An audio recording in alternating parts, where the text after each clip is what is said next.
चालू।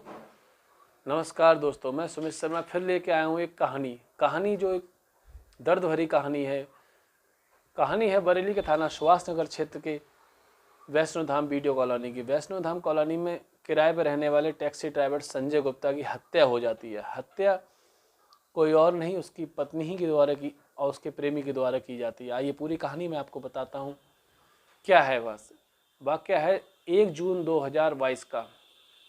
यहाँ किराए में रहने वाले थाना सुभाष नगर क्षेत्र में संजय गुप्ता वैष्णो धाम कॉलोनी में किराए पर रहते हैं।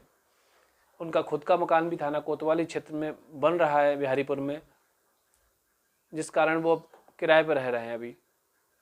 पत्नी ज्योति, जो कि उसका अफेयर चल रहा है एक दूसरे समुदाय के व्यक्ति अब्बास से।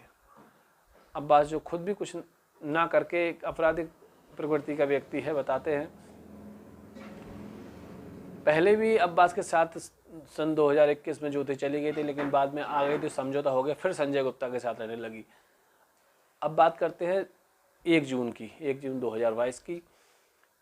इसमें संजय गुप्ता नामक व्यक्ति की हत्या होती है। हत्या करने के बाद ज्योति के द्वारा उसके बहनोई, जो कि बदायूं में रहते हैं, उन्हें कॉल की जाती है कि अचानक से इनकी मृत्यु हो गई है। लेकिन उनके बहनोई जो संजय के जीजा जी हैं, उन्हें पहले ही शक था कि कहीं ना कहीं इसमें हत्या की गई है। इसमें हत्या में ज्योति का हाथ है। ज्योति जो कि उसकी संजय की पत्नी है। अब उसके बहनोई थाना सुभाष नगर को सूचित करते हैं और बताते हैं कि ये सोची समझी प्लानिंग से हत्या की गई है संजय गुप्ता की, उनके साले की।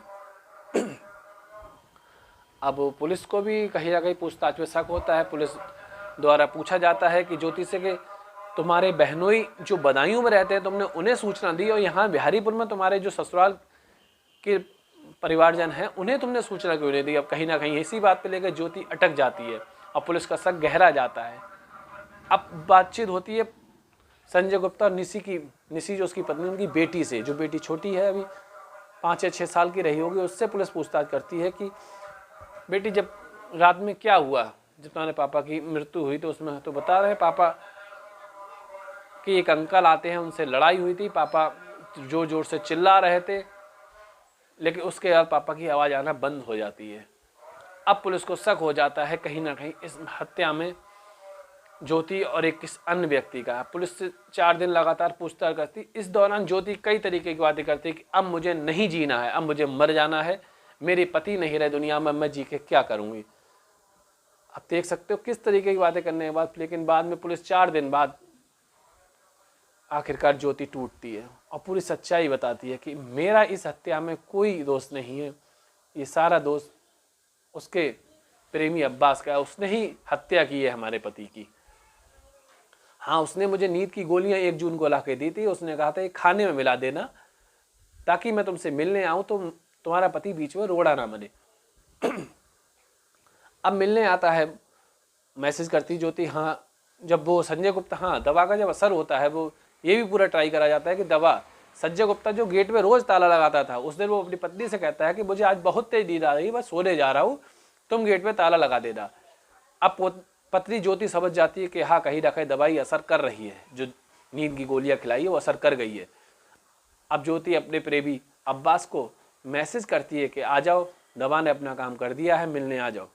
अब अब्बास मिलने आता है, लेकिन अब्बास ने पहले से प्लानिंग बना रखी थी मर्डर की। वो कहीं से एक साड़ी भी लेके आता है, उससे उसके हाथ बांधे जाते हैं।